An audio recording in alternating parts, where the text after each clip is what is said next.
So I want to talk about your fashion line, glass, right? Not glass. I know you have the E with the Let me clear the confusion now. So, the brand is Gigi Goode. And the first collection, kind of just the title of that collection was Glass. And I know there's like a running joke in my friend group. Everyone's like glacé, glacé. Um, but it's funny because the same thing happens with my last name too, like at airports or some interviews, and they're like Goody, Goody, like the E is silent. Let's not forget. Yes, I But my brother was the one when I was trying to figure out a name for the collection. He was kind of there in the design process because I was at home visiting family, and he was like, "You should just call it Glass with an E at the end, like good." Um, and I just thought that was cute and kitschy. But yeah, Glass. I love it. Okay, so glass is the collection, Gigi Good is the line. Yeah, Fab. Okay. exactly. Yeah. So Glass was kind of the collection was born out of kind of it was born really organically just because I had kind of fallen back in love with my relationship to sewing and creating after again having been on Drag Race, and kind of like the normal evolution of things is to you're so busy working that like other people have to make your clothes for you. So everything I've ever worn, I have designed, I've drawn, but for a number of years, it was either my mom making it or I had different people in New York or LA that were making my clothes. And um, I had a kind of a period of time, even after the pandemic, where I like had some free time to kind of fall back in love with it. And I had always wanted to study corsetry.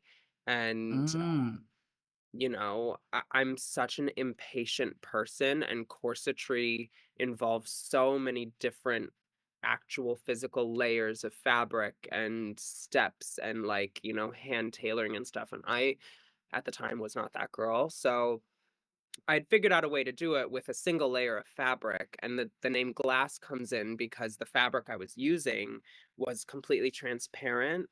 And I started making these looks that were corsets that you could still see my nipples and my belly button, but it was like giving me that feminine shape, and it kind of turned into like gender affirming clothes before Mm. I had even gotten any surgery done. And, by the time I had made the third look and I saw them all together, I was like, oh, these kind of are like cohesive. And that's kind of when the collection was born. And I was like, I think like, this is what my heart calls to is sewing and crafting and creating and designing. And so I just decided to like jump in and fall in head first, and 3 pieces quickly turned into 15 pieces kinda over the course of a couple years. It was really gradual. Um, and yeah, I decided to go in full force.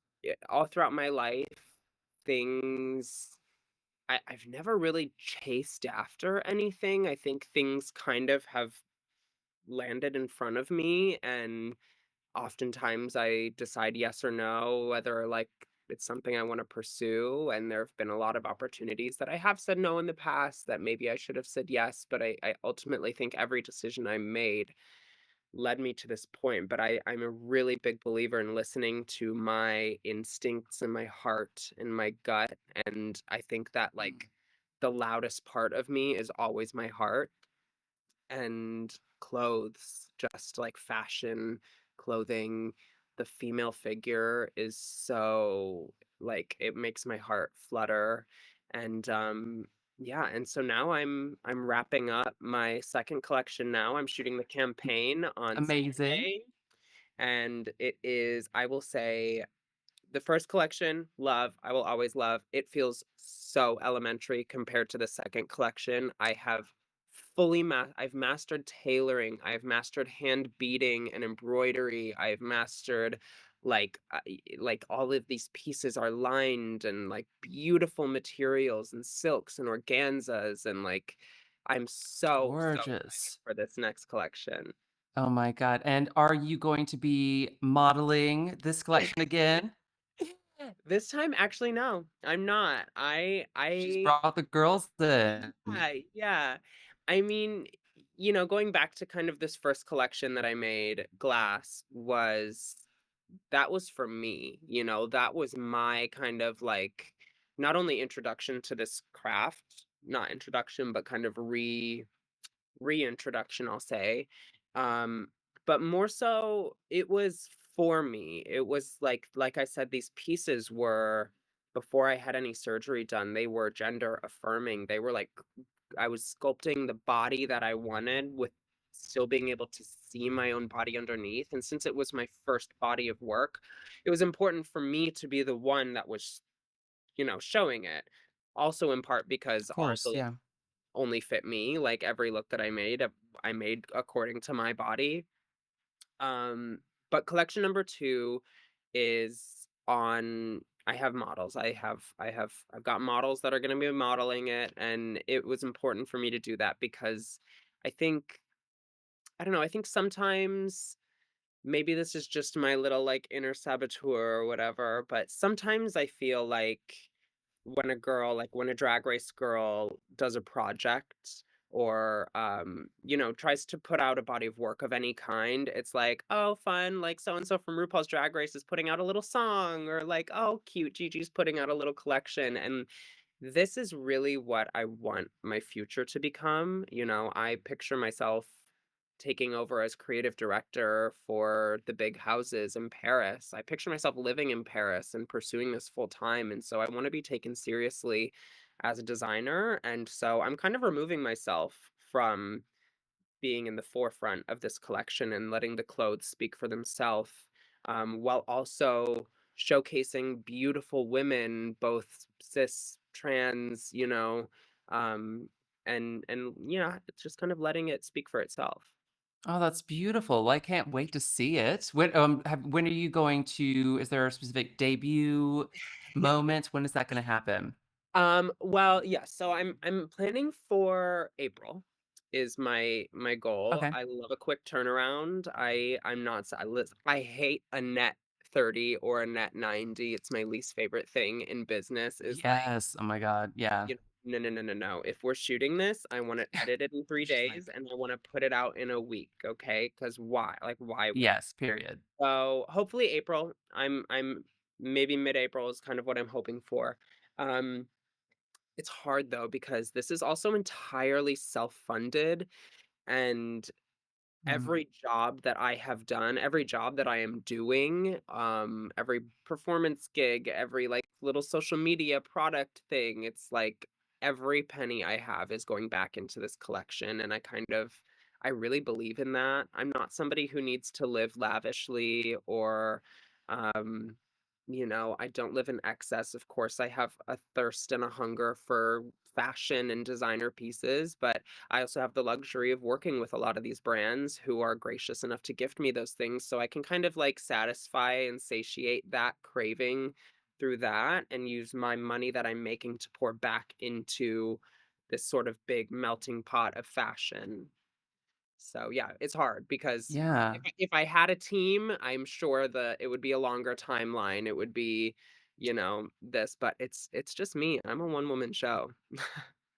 I know, we love to see it. I mean, honestly, that's why I admire what you're doing so much. I was actually just rewatching your portrait of a queen on YouTube. I think that's what it was called. Like you talking about the line and sort of its the genesis of that.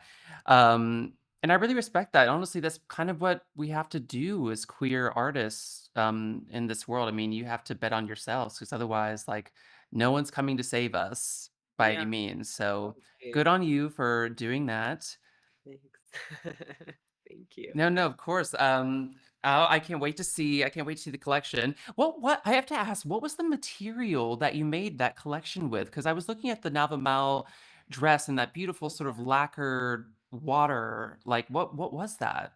It's so funny because, like, okay, first of all, I want to talk about collective consciousness in this sort of world Mm. of design and stuff like that. And I will say I'm not the first person to use that material, but I had used this material, like, the original dress that I had made that out of, I had made, like, 2 years prior to the collection launching, and most of this stuff had been Mm. started then, and it's just so funny that, when that happens and when you create, you start to see more and more designers also using these same materials that are kind of niche and hard to find. It's called liquid organza, and it is this Ooh. like tightly woven with both like silk and plastic fibers to kind of create that like reflective, watery material. And now everyone and their mother is using it, like Christian Siriano's been using it, and Laquan Smith, and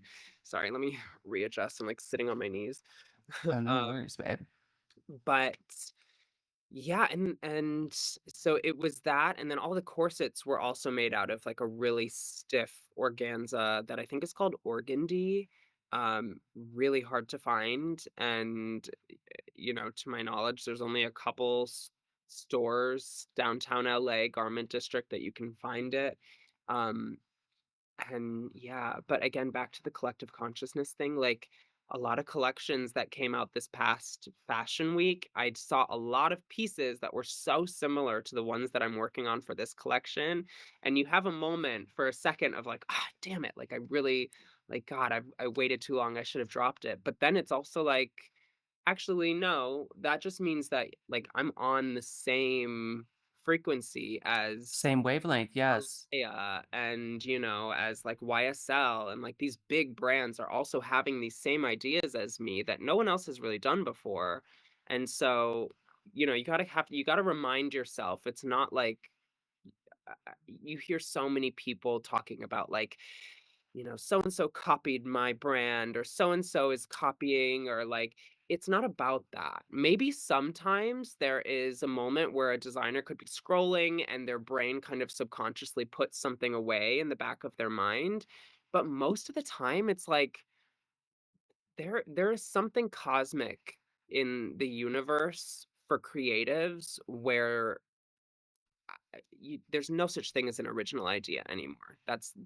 The days of original No, no, no, not at all. there's no such thing. So, take it as a compliment depending on who's copying you, and how well they're doing it. I think it's like it's a sign that you're doing what you're supposed to be doing, and you're where you're supposed to be. It's the universe letting you know that you are on the right track.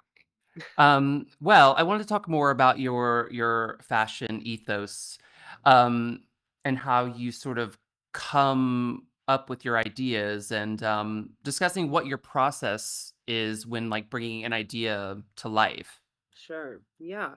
Yeah, I don't know. I think it's funny. I was talking to my good friend Harriet on the plane. She came with me to Tokyo, and she said, Gigi, you are a doer, Obviously there's thought behind what you're doing, but you don't spend much time thinking and dwelling over something. You just let like there's something like my hands just do it, I Mm. will pick something up, I'll maybe have a little idea, and nothing to me is concrete start to finish. Everything will always change and go through some sort of a metamorphosis. So like all the original sketches that I do of these looks tend to look a little different than the final product. And I'm really open to the final product changing and evolving as I'm going along. So I'm not super calculated in my initial process of design. I love collaboration, and I love this collection is the first time I've really collaborated with other artists. I'm working with a knitwear designer who Oh, is cool. funny enough, he's my mom's best friend's son. And so we kind of grew up together in a weird way, kind of here and there. And he Wow. lives in LA. His name's Drew. He's such a talented knitwear designer. And I knew I wanted to incorporate that. And so um, working with him and working with my brother, and also my mom created 3 to 4 looks in this collection for me as well. And so Yeah, shout I out Christy. Shout out shout Christy. out Christy. Yeah. Love her. I think it's important to work with people I don't know, people who not only you respect if they're new in your life or if you've never met before, but, like, there's something to me about having a history with someone and knowing what they're capable of and like therefore pushing that boundary for them and being like, I know you can do this, but I want to push it further because I bet you could do it this way instead. And I bet it could be so good. And then oftentimes that collaboration results in like a light bulb moment between the two of us where then again Mm. that evolution takes place as an artist. And I don't know, one thing leads to another. And everything I learned from the first collection, I've applied to this one.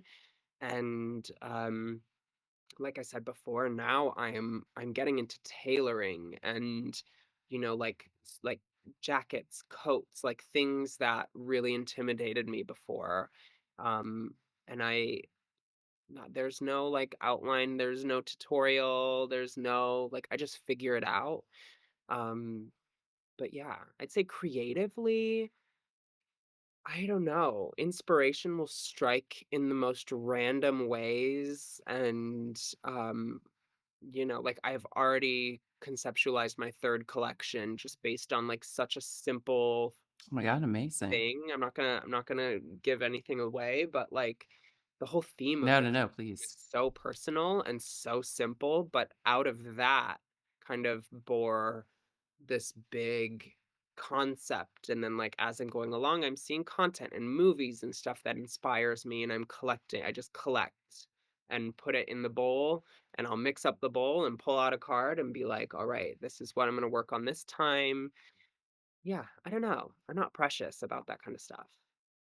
I think that's good though, because I don't think you can be precious about these things. Fashion is too quick Yeah, to be precious. You know what yeah, I mean? yeah, And I think that if you're anything like me, which I feel like you are, it's, to an extent, nothing's ever going to be good enough. Like you're always going to look back and yeah, kind of see something that like, oh, that could have been better, like, or yeah, this could have been better. But you have, right? I mean, but you have to move and you have to yeah, keep learning and evolving, and yeah. that's how we learn. Yeah, my dream one day is to, and this is a problem because it turns me into such a hoarder, but my dream one day is to have my entire body of work on display in one room so that I can like walk through and like see my evolution as an artist. And like you said, like I don't believe in regret or God, I wish I had done this differently or anything like that because ultimately one thing leads to another. Like that's I wouldn't be here if I had done that one thing differently. Or, it's funny that the dress that Nava Mao fell in love with in that collection that she wanted a recreation of was my least favorite dress I'd ever made. Like the inside of it was so shitty. And I was a lot of the stuff in the first collection up close is not good technically. It's like not beautifully technically done, and then you get asked to make an Emmys gown for the red carpet. And that's when my kind of technical brain kicked into gear. And I said, okay, now how can I make this dress something that I am proud of and something that will stand the test of time? And that was one of the first pieces that I had like fully lined and hand sewn. And that took me into wanting to incorporate that in all of these other looks. And like, meanwhile, I'm in my house right now and I have all of the looks in this collection hanging around me. And that's how I like to live too. I like to live in the mess and in the chaos. Um, yeah, I don't know, no regrets ever. Yeah, totally. Well, I think that you will 1000% have I don't know what you want to call it. What would you call that? An exhibit. An exhibit. It, Yes, an my exhibit of my Gigi Goode. representation is pretty good. Yes. Oh my god, yes. And bring her to the V&A too while you're at it. Come to the Yeah, UK. why not? Well, you said that you wanted to eventually go to Paris, or you're going to go to Paris this summer and design, and ideally you would take over a house one day, if not, build your own house, of course. But Mhm. if you could take over an existing house, which one would it be? First question. And what would be your debut collection's theme? Well, my number one, like my dream brand to take over one day and this is just something I just keep telling myself it's going to happen because it's like that's kind of what you have to do. But Alaya is my I mean, like my God, like Azadine's ugh, it's so the work is so profound and like the use of materials. Alaya is also one of those brands where this past um fashion week they had released their collection and I was like, "Oh my God, they're doing exactly what I'm doing in this collection and it's something that has never been done by another designer." I thought I was going to be the first one to do it and then Alaya pumps it out and I thought to myself like this is like it to me, it felt like a sign. Um, but so yeah, definitely Alaya. I don't know. I'm a really big I'm a really big proponent of like harkening back to a time. And I think a lot of creative directors do that with brands and will like kind of pull from the archive and build something new based on that. But there was this dress that was at the Louvre in Paris that I saw, and it was an Azadine, mm. and it was made up of like all of these strips of leather. I want to say it might not have been leather, but they were these like inch thick strips, inch wide strips of something, and they had all these metal rivets on it that made up the vertical line of the dress. But in between every single one was this like light as a feather silk chiffon so that when the model moved and Oh, walked like wow. they kind of opened up and it started out looking like armor and then it ended like the wind pushing through it. It's just like so beautiful. So that piece really stuck with me when I went to see that at the Louvre and I feel like I'd want to kind of go back to that and revisit that sort of Mm. idea and switch that up a bit. But yeah, I'm telling myself right now, it's a lie, baby. Elia, oh, I see. I love that for you, and I see it. I see it. I mean, all the fashion house musical chairs going on right now. Yeah, Like, it's crazy, isn't it? throw Gigi Good into the mix. Yeah, Oh, right. it's so crazy. You know, I will say I don't think I'm ready for it yet. I'm not that's why I wanna go to Paris this summer is because I want to study, I want to apprentice, I wanna study, like, truly I've never gotten the opportunity to really study fashion history, and I think part of that is a plus for me in that, like, a lot of my ideas don't come from the history of fashion, they come from other sources of inspiration. Um, and I think that's only been a positive for me, but now I think I'm ready to like really dive into, fashion transitional periods and different fashions around the world and cultures and dynasties and things like that. So that's kind of the main purpose of going to Paris as well as building Yeah, a collection at the same time.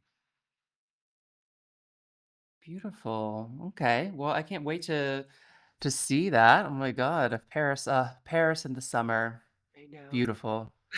I haven't actually not been in like 8 years or something. Do you have you have your plans all set up to go, or is it kind of up in the Yeah, air at the moment, making like, those I've plans? just been speaking it into existence, and I have been talking to a lot of friends who have been so sweet, in, like, helping me kind of figure out how to make it happen, but, uh, I've never been so determined to do something and to make a sort of chapter in my life come to fruition. I've talked to all my friends about it, I've talked to my family about it, it's, like, it's gonna happen.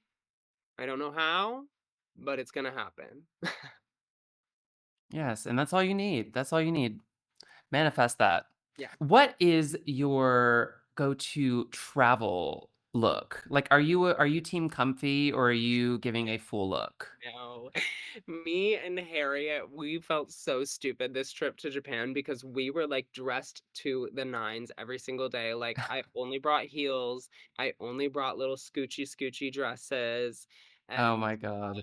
I was like practically naked every time we went out at night. And um I don't know. I think like traveling is such a good opportunity to step out. I don't even necessarily think I was stepping out of my box, but this does still reign true. Like traveling and being in a new place where nobody knows you is the best opportunity to wear that thing that you're afraid to wear because it's Oh, for like, sure. what's the worst thing that can happen? Like my airplane look is I was wearing my high-heeled Margiela knee-high tabby boots, and I had Stop.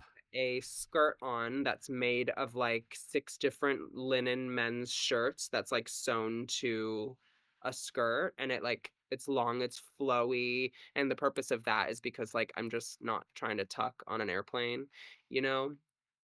So T like flowy, flowy, flowy, flowy.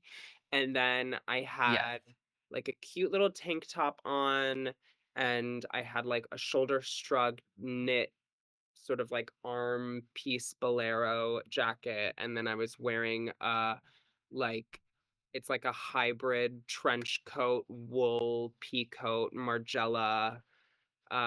It was like this Oh massive my god. it was really for no good reason. Like there's no reason I needed to be doing that, but it's very comfortable. Like I don't know that there's I would rather be comfortable. I feel more comfortable in something like that than I would in a pair of sweats and something like that. Because also Mm. the reality is sweat culture and like athleisure culture only exists in America. So when you travel outside of Yes. Oh my America, god. you're walking on the street, which I'm not gonna lie, like I did bring a pair of sweatpants. Granted, they were like made of leather and bright red, I but mean, of course. um, you know, when you're walking out on the street with, like, an oversized t-shirt and you're kinda, like, slumming it a little bit, it's I think sometimes it's a little disrespectful in other cultures because there's Mm. Oh, yeah. people when people present themselves in such a way where they're leaving their house to start their day, to go to work, to interact with other human beings, and at a certain level, not so much in America because everybody does it, but, like, if you are sitting down to have coffee with, somebody who's taken the time out of their day to have coffee with you, they show up in whatever outfit they're wearing, and you're wearing sweatpants, it's almost showing them that you just rolled out of bed to go and have coffee with them, and, like, I don't know. Mm. I think and again, this is just everywhere except for America. Like, I this morning went out in a pair of, like, yoga pants and, like, a turtleneck, and, of course, I was, like, wearing heels and had a Miu Miu bag, but, like, whatever, you know? Of course. I There's mean, ways there's ways to but that's also it's also a really big thing in LA too, especially. Sweatpant culture is so big in LA. It's insane. Like sweatpants, full sweat outfits to dinner, flip-flops, like the girls are comfy. Yeah. I love though, I will say, like, the Tokyo street style when we went out, like, me and again, we were dressed to the nines. I was wearing, like, a completely sheer Gautier dress and a pair of slingback heels, but, like, everybody was wearing, like, Ugh, big bad. balloon pants and, just weird kind of, like, tied up tops, and, like, it was really inspiring for it all looked comfortable, like, it was inspiring for kind of me Mm. shifting around my day-to-day comfort sweat look in LA to something that's a little bit more intentional with shape and silhouette and, like, texture and yeah, I don't know. My fashion evolution day to day has changed very drastically since I moved to LA. Oh yeah, how so? Tell me Um, more. for starters, when I moved to LA, I was just a little twink with a shaved head. And, I was wearing, my style was very high-waisted skinny jeans, had to be, like, skin tight. I'd wear, like, my Doc Martens, I'd have a button-down shirt and, like, a tank top underneath, and, it was very I don't know, it felt like cosplaying masculinity, but with, like under the surface, it was so feminine, like, my style has always been even in high school, like, I used to wear like, my high school freshman year would be, like, a button-down shirt buttoned all the way to the top with a bow tie, not a clip-on, the ones that you actually had to tie, and I would wear, Oh like, my god.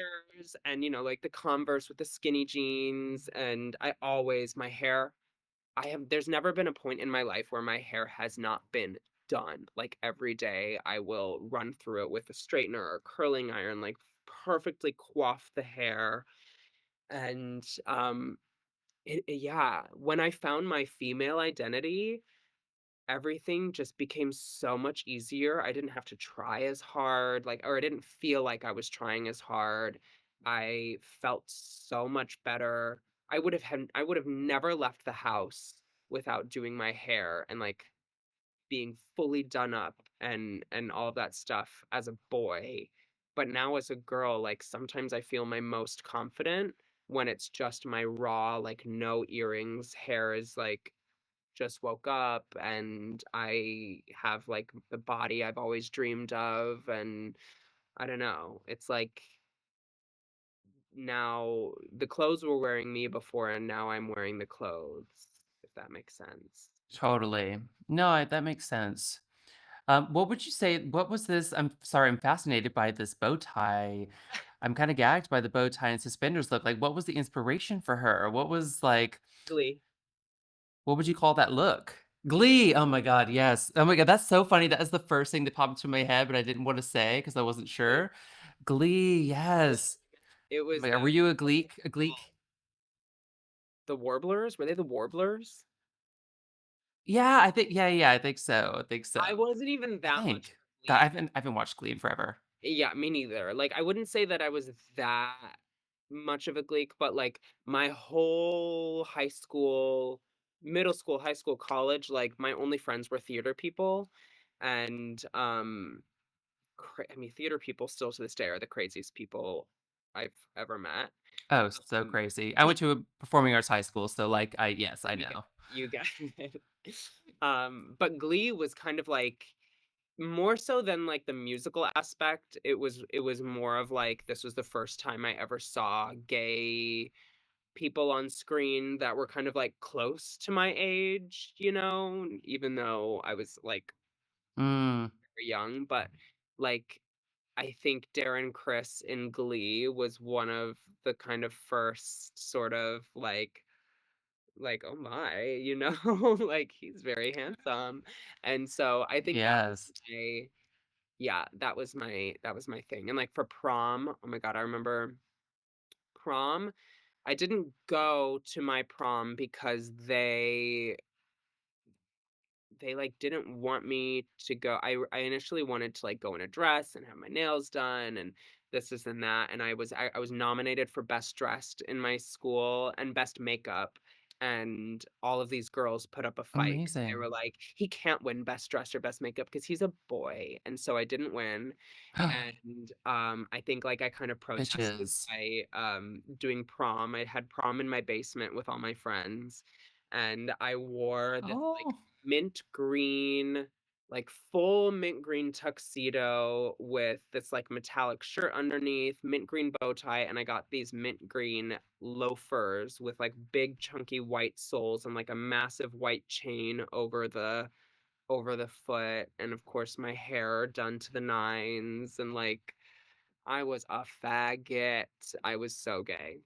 yeah. Love. Oh my god.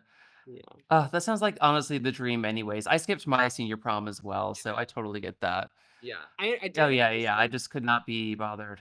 my senior year was, like, the year I really came into myself in terms of going to school wearing makeup and, like, high heels. I'd gotten my first pair of high heels, I think, junior year, but I never wore them until senior year, and I went to our competing high school's prom because whenever we did musicals, they were combined. Oh, So, I made a lot of friends with the girls at that school, and I went with a couple of them, and that was the first time I ever went out in public wearing high heels, and I wore a burgundy velvet tuxedo, high heels. I had my makeup done.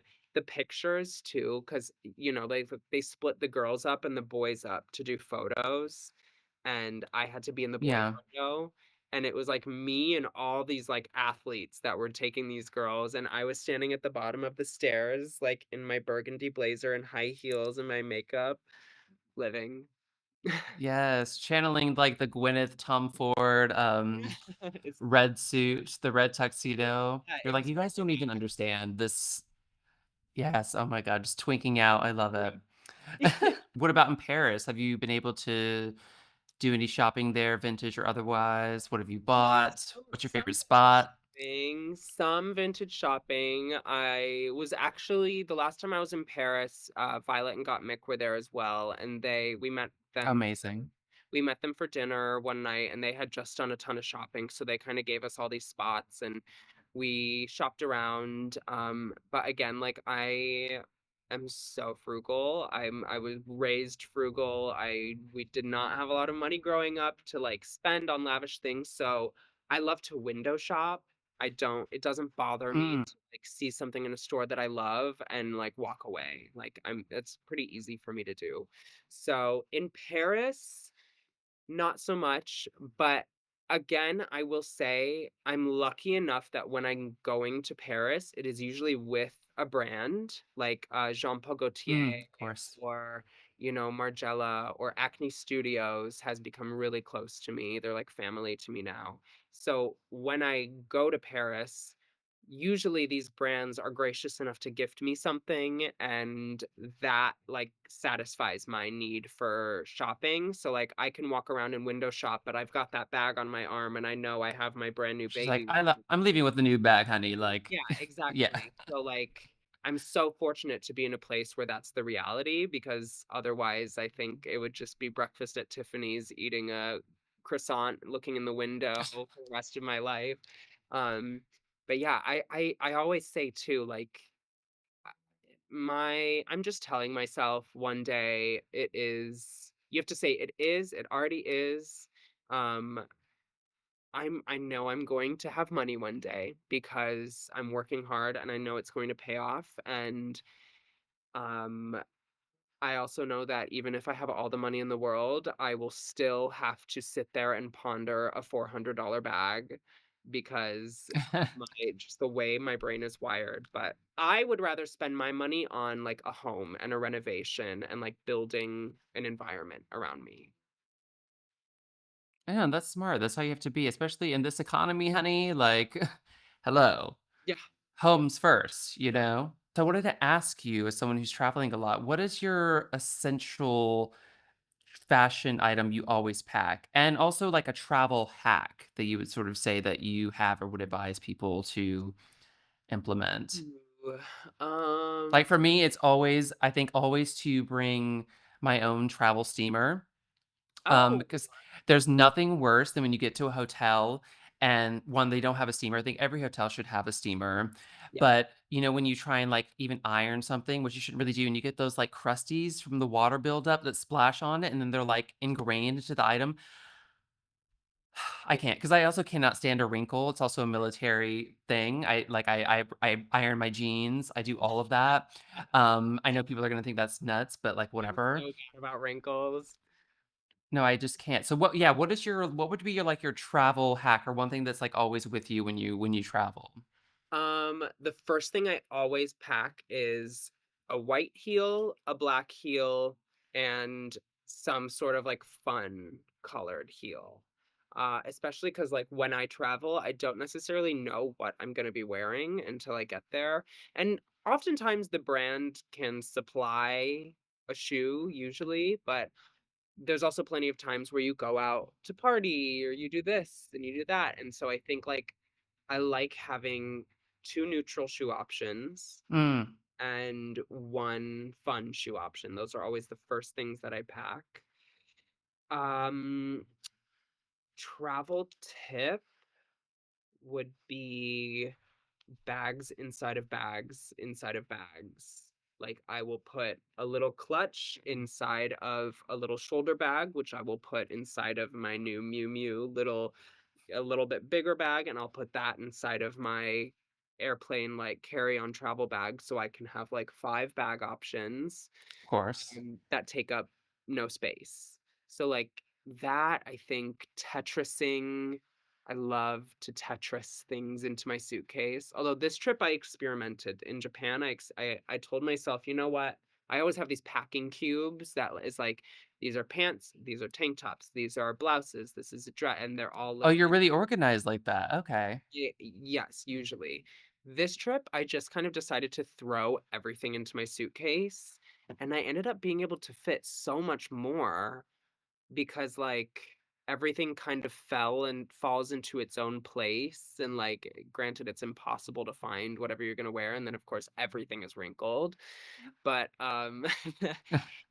Nightmare. needless to say, I will not be doing that again, so I wanted to try it, but, yeah, I think for me, it is I do shoes first, always. Okay. Is that how you'd say you build your outfits up as well? Like when you go into your closet for that day, start with the shoes? Yeah, yeah, always. Always, and it's hard because 'cause I'm always looking for every time I get a new pair of shoes, I'm like, "Oh, this is gonna satisfy that, like, missing piece that I needed for a flat knee-high boot," and then I'm like, "Ah, see, now I need a flat boot that's, like, a little bit less tall because I can't wear it with this skirt," but, yeah, I don't know. I will never be satisfied, truly. Insatiable. My god. Well, you have to design shoes then next. That has to be your thing. Would you do that actually? Would you design shoes if you do you see that for the future? I have a pair of shoes in my 2nd collection. Ah! You've heard it here first, everyone. Huh. I have a pair of shoes, and they are the most stunning piece of artwork I've ever created. It's always been a dream of mine to do footwear. I think footwear is like I'm not gonna say I have a foot fetish, but if there's a high heel on it, yes, I do. Like, it is such, Period. like, innately, like, a primal, like, I don't know, I'm just, like, hungry for a good shoe, and this shoe is not only is it stunning, it's unique, it is completely versatile, it is, like, Mm. I'm calling it the infinity shoe. Ooh, gorge. My brother helped me make it, and it is the first time I saw it finished when it came back from the cobbler, I cried because it was so beautiful. What is your favorite pair of shoes? So let's say, like, Zendaya has her So Kate. What is your So Kate? I love a So-Kate. The So-Kate was my very first purchase after Drag Race when I made enough money or no, oh my god, I did it before Drag Race. So after I moved to LA, I was in LA for 8 months before I got on Drag Race, and, like, it really picked up quick, but during those 8 months, I was go-go dancing, like, almost every single night in drag, and I made enough money to afford rent, and then when my birthday rolled around, I had made almost the exact amount that I needed to buy a pair of So-Kates, and I had dreamt about Amazing. So-Kates since middle school, like, I've just my mom never had heels that were high enough for me, and I, like, Ah, I wanted to play in them. I remember, like, anytime I would go downtown Chicago with my friends, I'd say, "Can we please, please, please stop in Saks Fifth Avenue? I just wanna put on a pair of So-Kates," and I did it every single time I went to Chicago. So oh. So-Kates have a very special place in my heart, and I think that they are a shoe that will never go out of style. Um, Oh, no, absolutely not. Let me think. Oh my god, I have these Tom Ford shoes that I bought 2 years ago now, last year, 2 years ago. They're gold, and they were inspired by a shoe that Marilyn wore, and they're like a Mm, PVO platform, like gold chrome platform, and the heel, it goes up like this, and the heel kind of, like, curves inward like this, so it makes the foot look so stunning. tiny, and it has, like, a tiny little leather bow that ties around the ankle, and they're so beautiful. My god. So those are your dream shoes, would you I say? I love those shoes. They're so comfortable, yeah, definitely. And Actually, a So Kate, of course. I do also Oh, have I have a pair of Saint Laurent little, teeny weeny, like, slingback strappy heels that are so simple, but, like, they're the most stunning shape. They make the foot look gorgeous. I have a weird thing about toes. I hate my toes. I don't I'm really it's strappy shoes are hard because, like, if the strap is not placed in the perfect position and my toes are not all, like, squeezed together, I don't wanna wear the shoe. So, like, this shoe is, like, yeah. perfect. The strap is right there, all the toes are touching, it makes my foot look feminine. So, like, that yeah, that one. Yeah, because there's something about, like, the gaggly toes on a like, when they have to spread out to, like, hold your feet Right. in, and the pinky she's over here struggling, the No, pinky's like I hate that. yeah. I hate that. I know, no, it's awful, it's awful. That's actually a good segue into my next question for you, which is, what is your biggest fashion ick, would you say? Yeah, I'm not a huge fan of, like, the dad sneaker trend. Yeah. Never really got into that. I have always, ever since I was a kid, like, flip-flops give me such an ick. Oh, I hate a flip-flop. There's I just don't like it. It's just kind of a gross shoe to me. I hate when people wear them to the airport.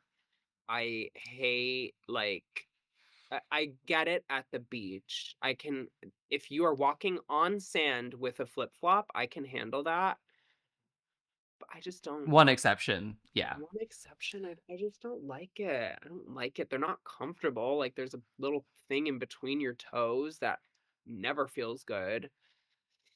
I don't like it. I also don't like Crocs either. Oh, fair enough. I mean, I to be honest, I do wear my Crocs inside the house. They're my house shoe, but no, I would never wear them outside of the house, but, they are just so comfortable for the house. Do you I what is your know. house slipper? I'm sure they're comfortable for the house, but you know what? There are so many shoes out there that are comfortable for the house. It's crazy. I know it's true, but I also have a really chic, like, sort of leather dad sort of sort of slipper thing, just like a classic leather thing, and those are, like, my more classy, I more like elegant slipper, but, yeah. mama's getting old, I need to have a little bit more support, but do you wear house slippers? These are my Let's see them. Fab. Are those Uggs? they're no, they're moon boots. Moon boots, yes, oh my god. These are my current house slippers. Otherwise, I wear, like I love a little like Birkenstock, you know, slip. Okay, pro Birkenstock, but anti Crocs, that's interesting. Yeah, I don't know. Maybe it has to do with like growing up in the Midwest or something. Like everybody had Birkenstocks growing up. I remember when me and my brothers were little and we couldn't afford, like our parents couldn't afford actual Birkenstocks. We would go to like the Farm and Fleet and get the off-brand version. And we thought we were like, so cunty. We didn't tell anybody they were fake, but they were. Doesn't I mean, fake it till you make it, hun, like, whatever. I mean, I love a Birkenstock. I have my some of my favorite pairs. I bought this really amazing pair, they're all black leather, and I think they're so chic. I wear them with, like, a suit, I wear them, with jeans, they're multifunction. Yeah. I don't you can't compare a Birkenstock to a Croc, I don't think, in my opinion. Okay, you've heard it here first, guys. What would be your ultimate fashion grail? What is your holy fashion grail? Like, one item, no there's no budget, you could have it. Yeah, I would love to have like a Kelly that I could just beat the shit out of and like I want a bus to run over it. I want to I want it like covered in tape and like permanent marker and stuff like that. Like I would want something like that. I love when I see Yeah. a bitch carrying a Birkin that like she is just throwing around. Like to me, it's such a not only is it like cunty in the sense that like, oh, she can afford to do that, but also Yes. it's like Jane Birkin would have wanted that, you know? Mm, Like completely agree. I remember in high school, like I was this girl that I went to high school with, the first time I ever saw a pair of tabbies were in high school on this girl named Brienne. In high school? Oh my In god, okay, high school, Brienne, shout out and Brienne. they were the, like, flaky, sort of, like, cement looking ones, Oh, yeah, yeah, yeah, of course. and I was like and she would, like, wear the shit out of them, she was an art student, like, she'd spill paint on them and this, and that, and I'd be like, you should really like be more careful with those after she had informed me what they were. And she was like, babe, this is what Margella would have wanted. And like that fully clicked in me. So like all these girls that are like, protecting their Birkins at all costs and, like, keeping them safe and in dust bags and stuff like that, like, Cardi B's daughter just drew a permanent marker all over her yellow crocodile Birkin, and, like, Jane Birkin would have looked at that and been like, "More of that." All right, last question. Yeah. What is a piece of wisdom from drag that applies to everyone that you'd share with anyone? Um, I it's I mean, it's the age-old, you already know, it's if you can't love yourself, how in the hell are you gonna love Love somebody somebody else? else, yeah. RuPaul, we just went and saw RuPaul's book tour, in Oh, LA, amazing. and it was like going to church. Literally, wait, look. She was like she was like, "You need to change your lock screen to you as a child," Oh. and, so not only if you can't love yourself, and this kind of ties in to it, like, everything that you do in life needs to be for that child.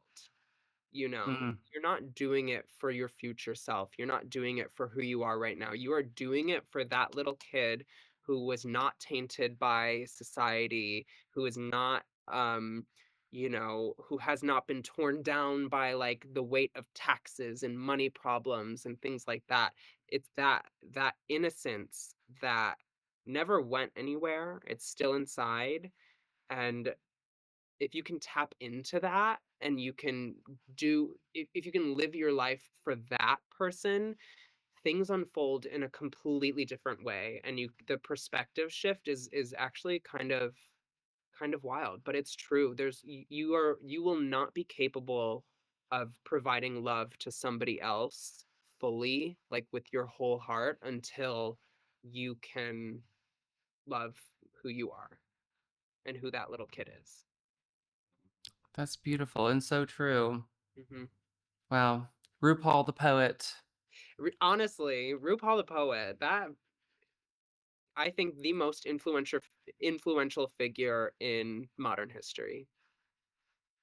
Oh, no, for sure, for sure. Do you see yourself going back to Drag Race at all for any All-Stars moment, or is that I always say never. I could see not anytime soon. I'm on this path right now in this trajectory that I feel really, really great about, and um I always say like if like 10 years down the line they do some sort of a reunion season or something like that. Like I have this like image in my brain of, again, like 10 years down the line, they just start to bring back full seasons of girls to like do it again. oh, that'd be so good. I could see something like that. I could also see like a runner-up season, you know, like Back for Vengeance type thing. Um Oh, yeah. But honestly, the girls who go back for Drag Race, I think oftentimes feel that they have something to prove and that Mm, there's something that was left unsaid.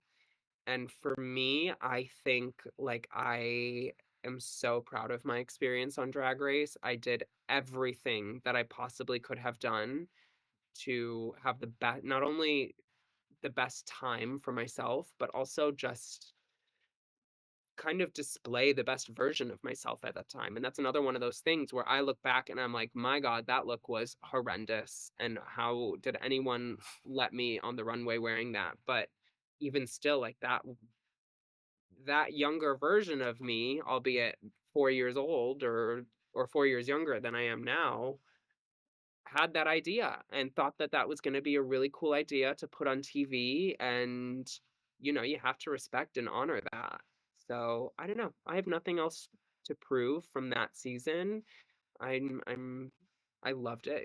It was to this day the most amazing experience of my entire life, and I kind of for right now want to like keep it like that, you know?